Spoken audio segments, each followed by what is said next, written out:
Welcome to part 1 of Competency 2 quiz. In this video, we will work with operations and properties of real and complex numbers. Number 1, which of the following is equivalent to 12.5%? Well, as you know, we can just put in 12.5. However, we need to say that it is a percent. So push second parentheses open because above that's our percent. Push enter. Okay, let's look at our options. I don't see it. So the next thing you do is push the toggle button. And generally, in most cases, that's when you'll get your value you need. So we need option D. Okay, number 2. Which fraction represents 6 1/6%? Okay, so let's push second fraction to set up our mixed number.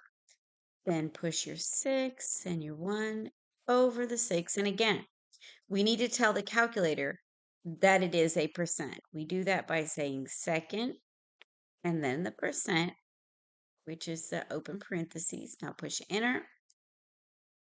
Okay, but we need a fraction. What do? Push the toggle button. And when we do that, let's see. Yep, option B. We have that equivalency. Okay, let's look at number 3. Let's go up. Yeah. Which of the following is equivalent to the product of 2 plus I times 3 minus 2I? This is the case of distribution. So we're going to use our distribution skills. And then after we do that, we need to remember that I squared equals -1. Okay? All right. That being said, let's distribute. Okay, I like to stack multiply instead of distribution. I recommend that you try either way. I tell you what, I'll stack, and then once I show you how we do the stacking when we multiply, then we can also talk about distribution, okay? So the first thing I need is, this is 1I technically. So I times I is I squared. And then 1 times -2 is -2. Okay, so I go this direction. Now I go the other direction. If you haven't figured this out, I'm multiplying like you would anything. It's multiplication while you pay attention to sign. Okay, so 2 times -2I is -4I. Okay, now I need a 0 placeholder here. Okay, and when I'm done, I will add everything together, but I need my next stack. Okay, I did the first one, now to the second, just like you do any long multiplication.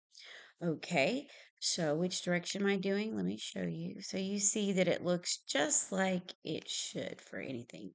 So we use the 3, and then we say 3 times I, or 1I, okay? And then we'll say 3 times 2, okay?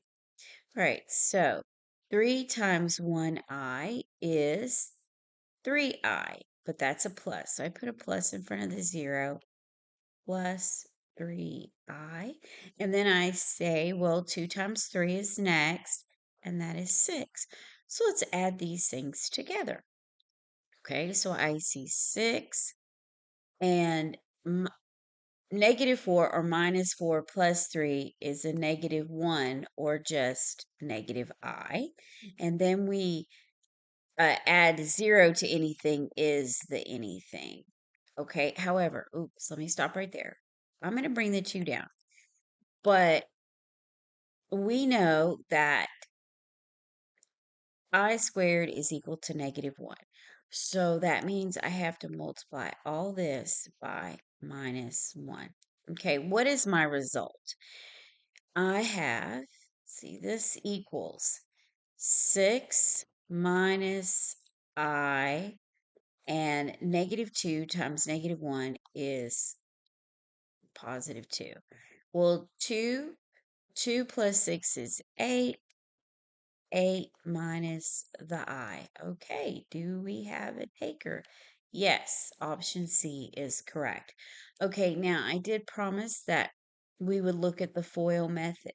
Okay, so we have 2 times 3 is 6. Oh, I see that on the second row of the stack method. And then we have negative here. Let me change colors, just write that out. So what do we have? We have 6. 2 times 3 is 6. And then 2 times negative I is negative 4I. Well, I see that. And then we have I times 3I. So it's plus 3I.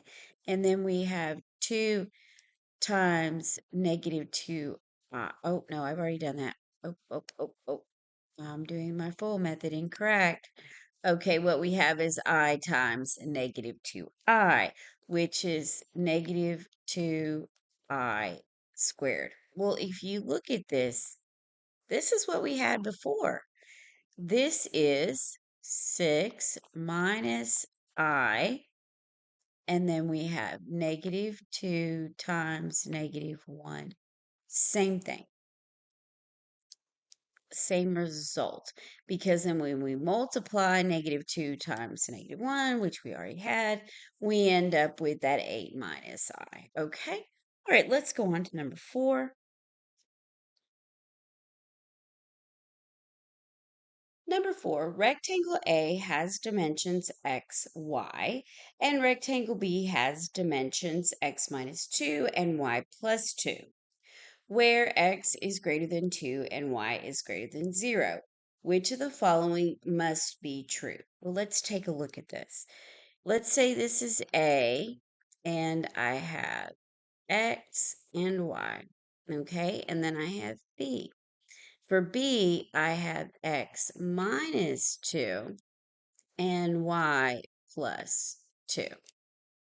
Okay, if we're looking at perimeter, I mean, I know we need to read the ABCD options, but I'm thinking if we look at perimeter, they're going to have the same perimeter. Okay, now let's read what they're talking about. Now, the areas, I think the areas would be different. Mm, we'd have to test that. Let's see what our options are. A says the area of rectangle A is less than the rectangle of area B. Well, what you can do is deal with some possibilities. So let's say that x equals 3. Let's call x equal to 3 because see where it says it has to be greater than 2. And y has to be greater than 0. So let's go with the whole number 1. Okay? Well, if we said that we had 3 times 1, well, then I'd have an area of 3. Area equals 3.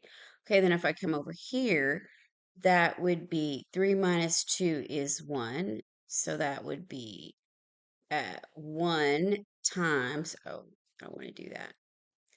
That would be, we'd have 1 here and 3 here. Well, the area would be the same because the perimeter would be the same, the area would be the same. Let's see what B says. The area of rectangle A is greater than the area of rectangle B. Not necessarily. The perimeter of rectangle A is less than the perimeter of B. Nope, not necessarily, because you're going to take away 2 from 2 sides and then add it back onto 2 other sides. No. Let's see D. The perimeter of rectangle A is equal to the perimeter of B.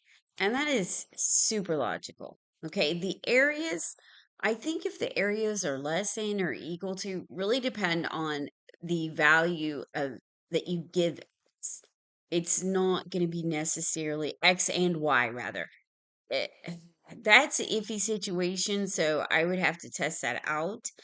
But we don't need to because we have a good, solid, valid option, which is D. Okay, let's look for 5.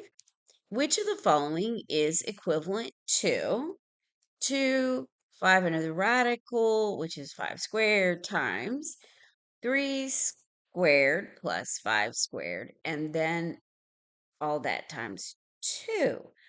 Okay, this is a bit on the suspicious side, but I think what we need to do, I mean, it looks visually confusing. So let's just put a calculator.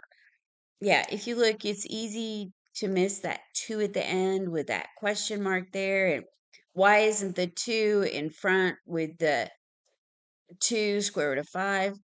Don't ask questions, put it in the calculator. That's what I'm thinking. Okay, 2, second radical 5, arrow over. Okay, see how it cleans it up? You're out of the radical. Now let's do our parentheses. And second radical 3, again, we have to arrow out. And then plus second radical 5, arrow out, parentheses, and then just pop the 2 at the end. Now verify I have entered it correctly.